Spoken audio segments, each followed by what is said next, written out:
Hello, greetings, beloved human family. I am Gilles Mancillon, and I thought I'd come to you briefly today to continue this, to make a second part to this video I made about the small planets in astrology, in commenting or giving some ideas of what those may be connected to. First, on the art level, on the artistic level, I've used. It is a process that is growing and evolving. My first paintings of the solar system would employ only the 10 major planets, yet there are hundreds of thousands of smaller celestial bodies that have been identified by astronomy. A few thousand have been given names, and a few hundreds I even have symbols. And so I use those that are already determined with symbols and names to create two sorts of painting. One of them is more astronomical sorts, like this one here.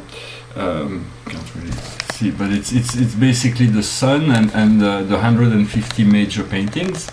And so I have 3 of those, and they will eventually evolve into larger format paintings where I will be able to place the exact orbit of each planet, and I haven't really worked at that yet, but on larger format it may be possible. And the second aspect is more on astrological. I have placed about 100 planets in my astrological chart with the day I was born. I find this on an American website of astronomy. It's a few years ago, and I made a photocopy of all the information, which I have, but I forgot to take the name of that website. It was very useful, but I don't, so you do have to make your own research if you're interested to identify those planets within your own birth charts. So I've already done the first part of the video, so if you haven't seen that, you may want to take a look at it. It's not perfect, of course. The stories are just from my memory or from my connection to those planets, and so it is relative to what I feel. Also, those higher ideas of archetypes of like in mythology, the gods are not to be worshipped. They are just assistants. They are powers, individual energies, connections, but they are powerful influence. They are for there is only one great source, one God, one creator that is in all, and that is part of us, and we are part of it. Yet in the universe of universes, there are countless forms of energies and divinities and celestial and cosmic rulers, or that we'll come to discover later on. And so those forces are benevolent. They're all working as one field, although sometimes they are created as duality, so they are opposing forces in some sense, and that is what's creating the dynamic of evolution. And so they should be regarded as a whole, and yet there is it's a very personal approach. Everybody's has got a unique view on those things, so it basically you follow your heart, and as we open our third eye, we will become more interactive with all those energies and personalities and planets and so on. So I've already done the lower part of the charts. I am Pisces, Ascendant Pisces, and I will start with Virgo, which is very, it says analyze. When signs are opposites, they're actually working together, they are complementary. So I will start with the planet. Sappho was a poetess from the island of Lesbos, and so she was she's the planet that I have retrograde here, that is that rules homosexuality. Then Apollo is Apollon. I have which is the god of light, is the son of Pele and Zeus. And he has a twin sister, Artemis, and so he has 2 planets. One of them is Apollon. It's fairly close to the Earth, Apollo, and then there is which looks like Saturn as a symbol, and then there is Apollon, which is I have here, which is Jupiter that crosses Gemini, and it is retrograde. A lot of the great powers have been relegated to those trans-Neptunian objects, those small planets that are rather external to our solar system. And so the colors may not be finished on the painting, just because I have done 2 of those paintings. One of them is the first one is the one that I used as the cover of that video, and the second one is this one that is right now in the process. And my next evolution in relationship to that will be to place all those planets at the exact degree of where they were when I was born, so that will give me the possibility of looking at all of the aspects of astrology. And so now Davida is a planet. It's like a window with that's been slashed in the middle, and it's moving through space. I have really no clue why it's called Davida. It's just there. Then here I put the constellation of Virgo. Here we have I have 2 major planets in Virgo, which is Pluto and Uranus, which is Uranus, and Pluto is Hades. So it's the farther sky, and then Uranus is the 7th chakra, is the awakener, the ones that crowns, that push us outside of the frontier, the box. And Pluto is the lord of the underworld. It is the one that stands at the root and show us all those things we need to address. It's the keeper of form. With Saturn, they keep the form, and Kronos.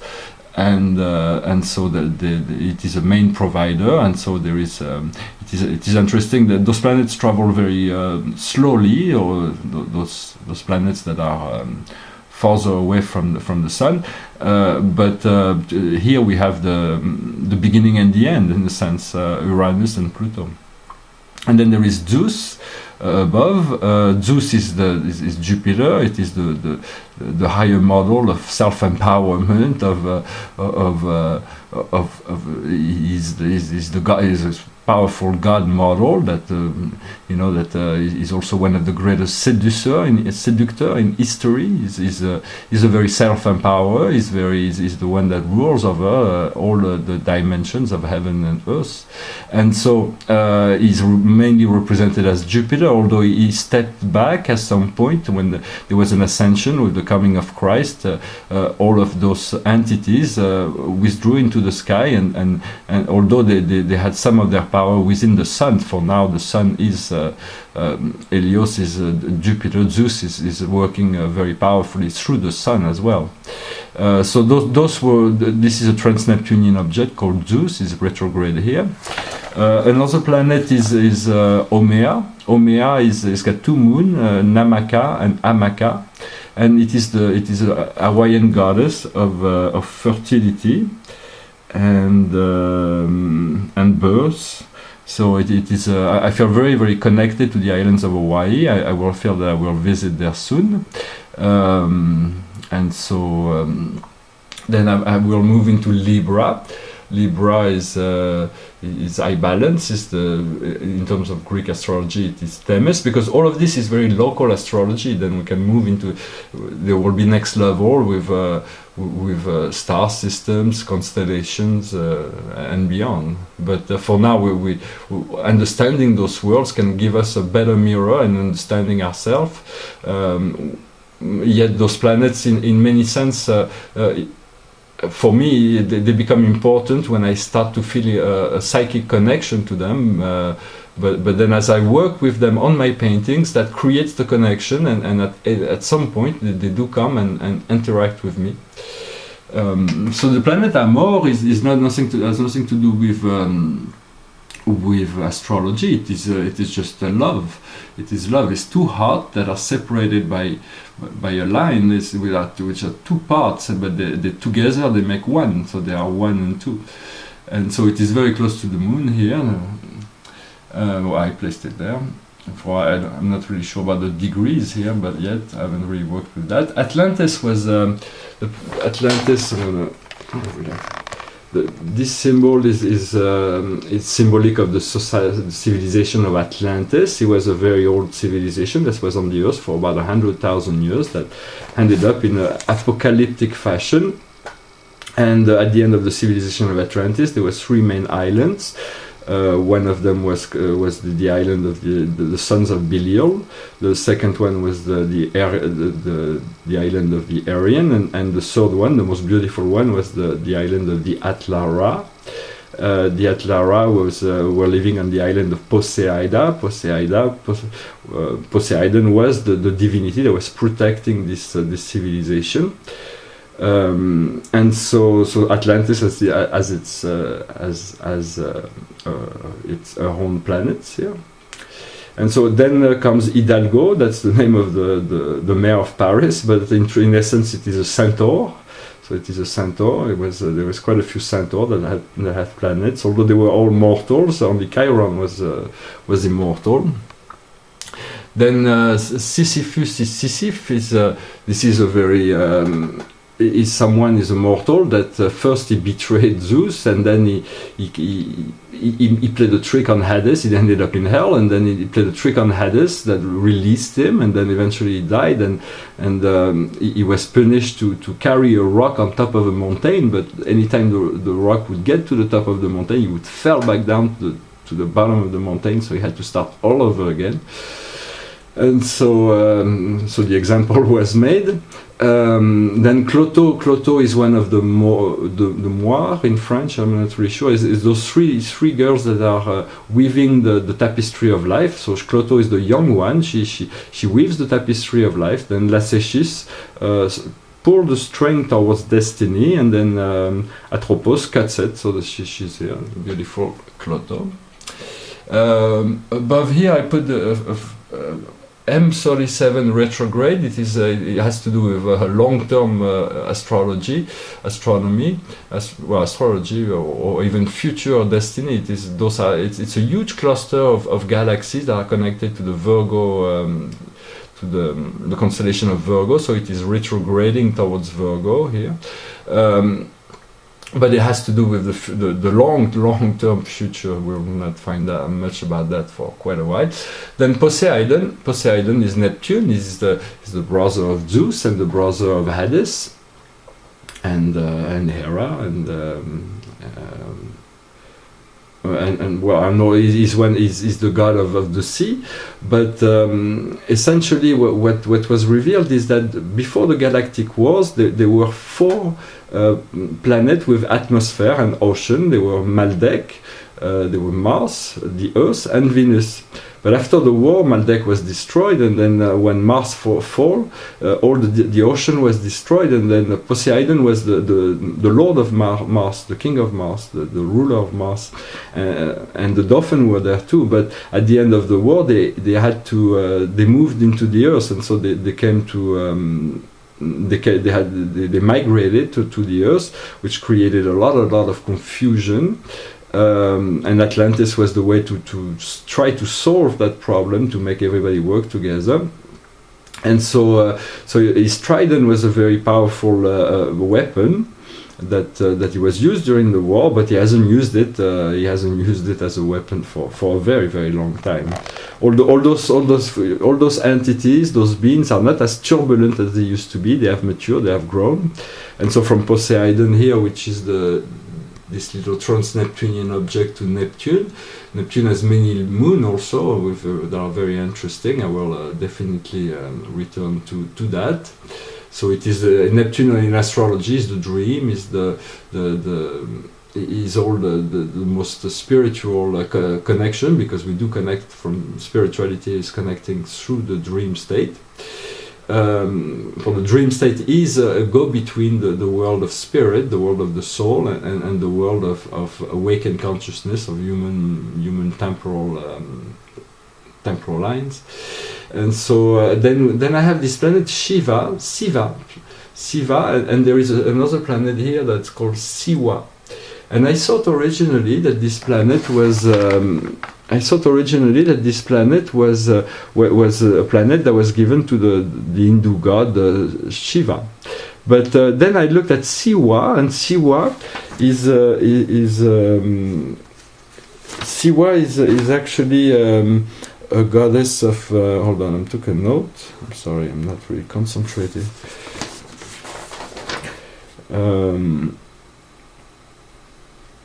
It's a goddess from that is Slav, which is a Nordic country. She's the goddess of life, of love and fertility.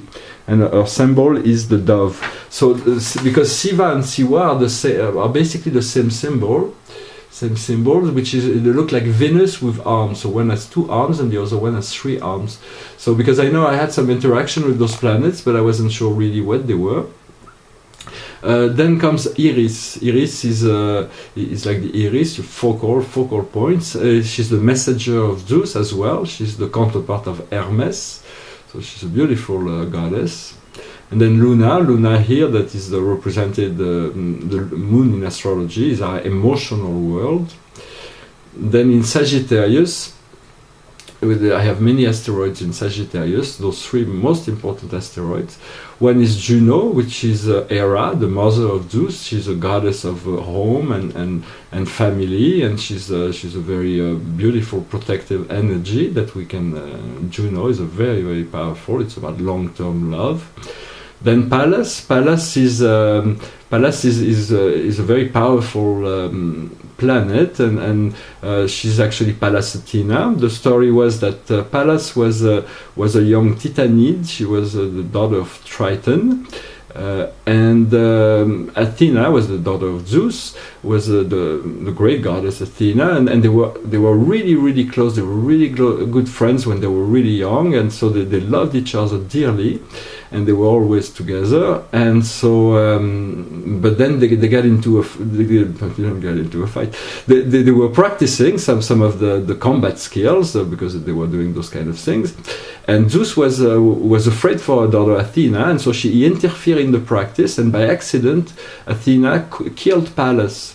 And so she was extremely sad, and because she really loved her, and so she said, well, from now on my name will always be, I will always put Pallas first, so I will always be called Pallas Athena.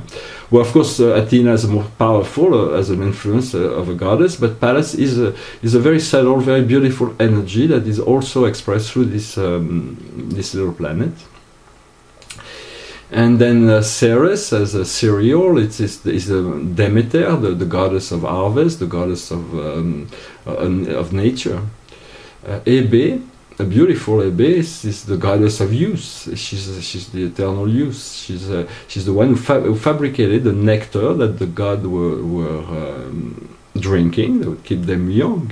And so the gods also eat ambroisie. That's what the food they were eating, and there was many speculation about what it is. Many people, because nothing has been said in Greek mythology about that, it's not revealed, but I am at liberty to say that it's not an herb, it is a fruit. It's a fruit of a tree. Could verify that. Terpsichore is the muse of dance. So there is only 2 muses that I have located here. Urania, the first part I talk about her, she was the muse of astronomy, and Terpsichore is the muse of dance. The muse had the capability of appeasing the god. Whenever they speak, everybody was like, they were all in agreement, which was quite rare. They were not all appeased with their activities, always conversations. So the muse had an appeasing effect on them. There were 9 muses, I think, originally. Of course, if you're looking for the story to develop those stories, the most profound and is Hesiod. Hesiod is the most reliable source. There are many sources, and all of them have value, more or less. Then there is Euphrosyne. I think Euphrosyne was the daughter or the son of Themis. Of Themis, Justice. It is a beautiful planet. I haven't really been able to so much use it yet. Maybe my frequency is not high enough just yet. Hold on. I'm just going to see if I had a note on Euphrosyne. Euphrosyne, confidence, exalted joy, allégresse.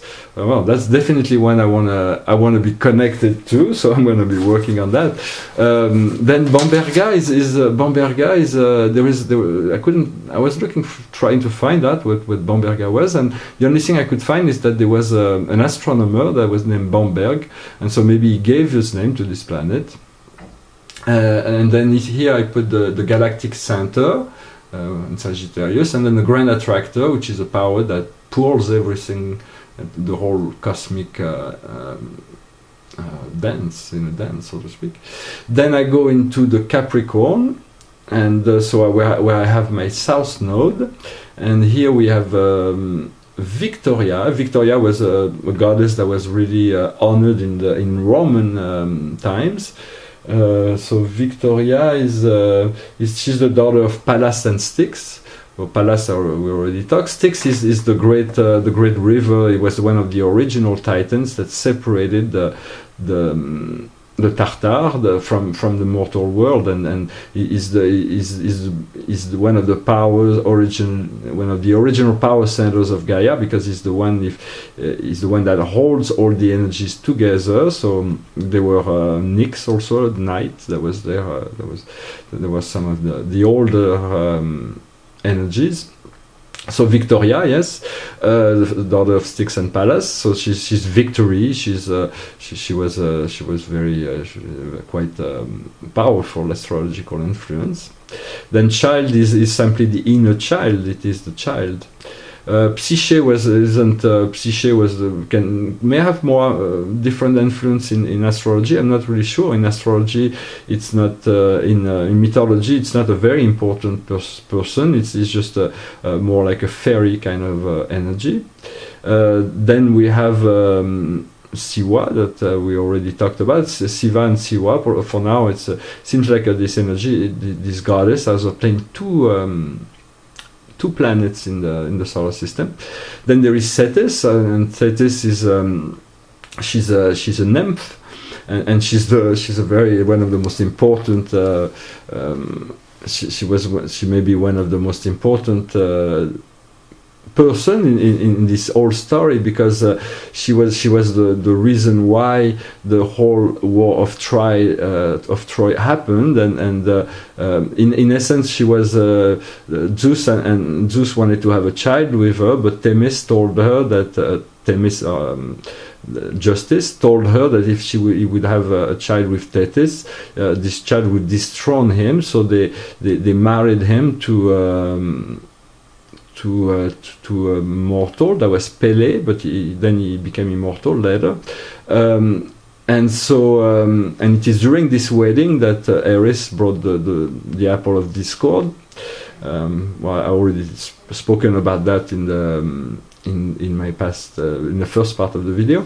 And so she's a beautiful water goddess that I feel I have a strong connection. It's one of the most, it's a very powerful astrological influence right now for me. I know it is before me.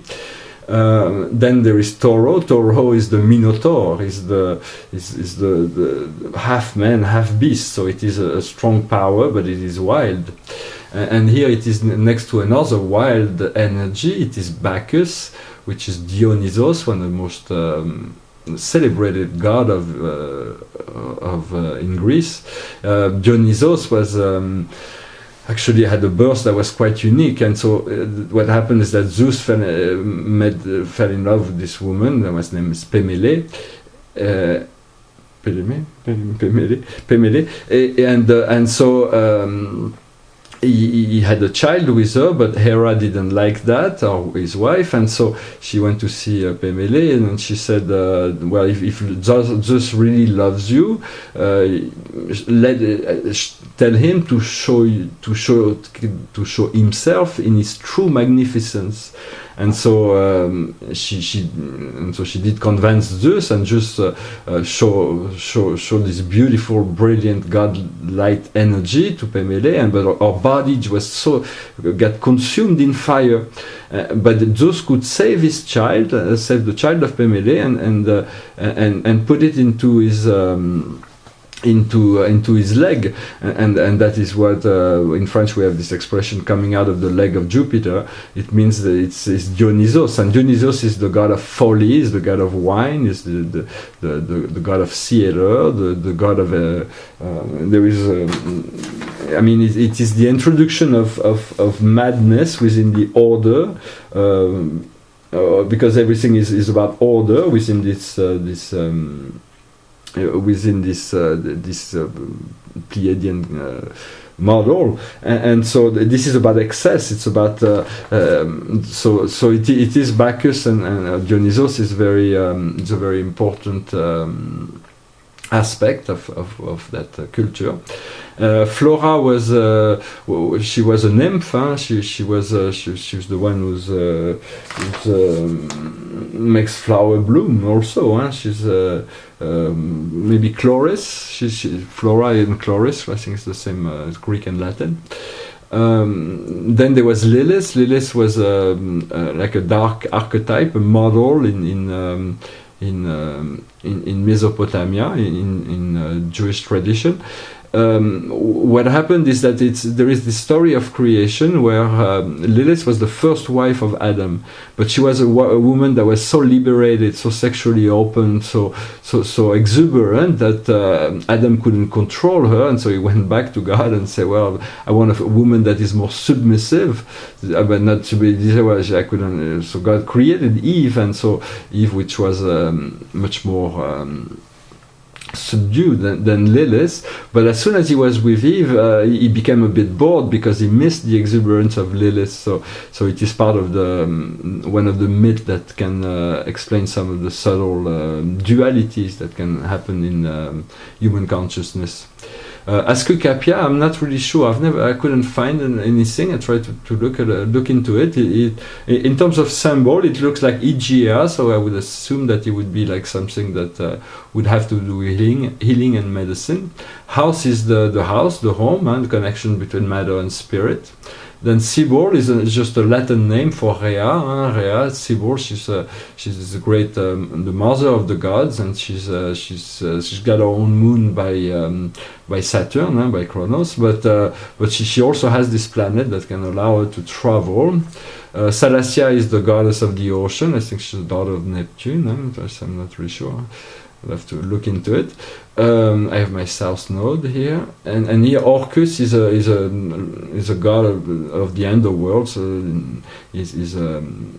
and then there is Vance, who's also the goddess of death. That's the moon of Orcus. So that's a more darker archetype. And then I'm going to finish with Aquarius. So in Aquarius, I have Icarus, which is a planet that is, in essence, Icarus was I think, I'm not really sure of the story, but I think he was trapped in the Isle of Minos with the Minotaur in a great labyrinth. But his father was an inventor, and so he invented those wings, and so that allowed him to fly away from the labyrinth. But he became so exalted in that process that he tried to fly to the sun, and his wing burned. So Panacea, she's the healer by plants. She heals everything with the plants of nature, and so she's like a merciful energy, merciful person. Europa, Europa. There is a moon called Europa on Jupiter, but I think she gained a bit of independence from Jupiter, as she got also a second planet. And so she was a princess from Lebanon, the Phoenician, yes, and so she was also one of the mistresses of Zeus. Vesta is the counterpart of Helios, the sun. It is a very pure, very. It's Vesta in essence is. Vesta is very the essence of purity. She was one of the goddess of purity. Let's see if I have taken a note here. Home and family as well. She was one of the three major goddesses. She's one of the original goddess, Hesta, I think in Greek, Hesta, and she's one of the three goddesses with Artemis and Athena. They're always chaste. Astraea is also a virgin goddess of innocence and purity. So there were many, because many of them had children, but many of them refused to even have children. I think I think it was Hephaestus, the god of the forge, that tried to rape Athena, and and so, but she got away. Yet some of his sperm fell on some of the clothes of Athena, and she cut out the clothes. And then there was some monster, I think it's Python, that came into being through that act. But all the goddesses have always been able. It's like Diane also had a story of somebody that tried to rape her, but she turned him into an animal, and then he got eaten up by his own dog. So those goddesses were pretty ruthless, but they knew how to protect themselves in that way. Hopi is the god of the American Indians. They're very sacred energy. When they came, they're the first race, the red race, and they keep the codes, the human DNA codes, and so they're very sacred energy, and they have their planet in the sky. Saturn is the great god Kronos in terms of astrology. Is the great teacher. Is the one that teach us the responsibility.